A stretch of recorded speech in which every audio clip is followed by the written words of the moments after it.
জান্নাত তৈরি হলে সে সেখানে অমর হয়ে যাবে। শ্রমিকরা রোদে পুড়ে অনাহারে মারা যেতে লাগল। তাদের লাশের ওপর দাঁড়িয়েই তৈরি হতে লাগল ইরাম নগরীর বিশাল প্রাচীর। সেই প্রাচীর এত উঁচু ছিল যে তার চূড়া মেঘের আড়ালে ঢাকা পড়ত।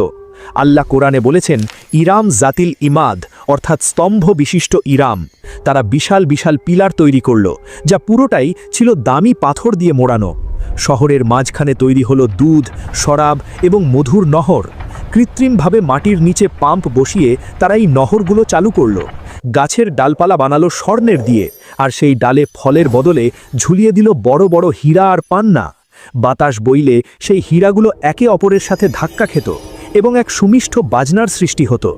৩০০ বছর পর সেনাপতিরা ঘোড়া ছুটিয়ে সাদ্দাদের কাছে এলো। তারা বলল, হে পৃথিবীর মালিক, আপনার স্বপ্ন পূরণ হয়েছে, আপনার জান্নাত প্রস্তুত। সাদ্দাত তখন আনন্দে আত্মহারা। সে বলল, বেশ, এখন আমি আমার জান্নাতে প্রবেশ করব। আমার রাজ্যের সব সুন্দরী নারী, সব মন্ত্রী এবং সব জাদুকরদের প্রস্তুত হতে বলো, আমরা আগামীকালই রওনা দেব। সাদ্দাত তার বিশাল বাহিনী নিয়ে রওনা দিল। লক্ষ লক্ষ সৈনী, হাতি, ঘোড়া আর দাস দাসী নিয়ে সে এগিয়ে চলল সেই মরুভূমির দিকে। তার মনে তখন একটাই চিন্তা, আমি আল্লাহকে ভুল প্রমাণ করেছি, আমি নিজেই খোদা হয়েছি। সে জানত আল্লাহ তাকে এতক্ষণ ঢিল দিচ্ছিলেন বা সুযোগ দিচ্ছিলেন, কিন্তু রশি টানার সময় হয়ে এসেছে। সাদ্দাত যখন সেই ইরাম নগরীর কাছাকাছি পৌঁছালো, দূর থেকে সে দেখতে পেল তার স্বপ্নের শহরের আলোকছটা। স্বর্ণ আর হীরা রোদের আলোয় ঝলমল করছে। তার চোখ ধাঁধিয়ে গেল। সে ঘোড়ার গতি বাড়িয়ে দিল।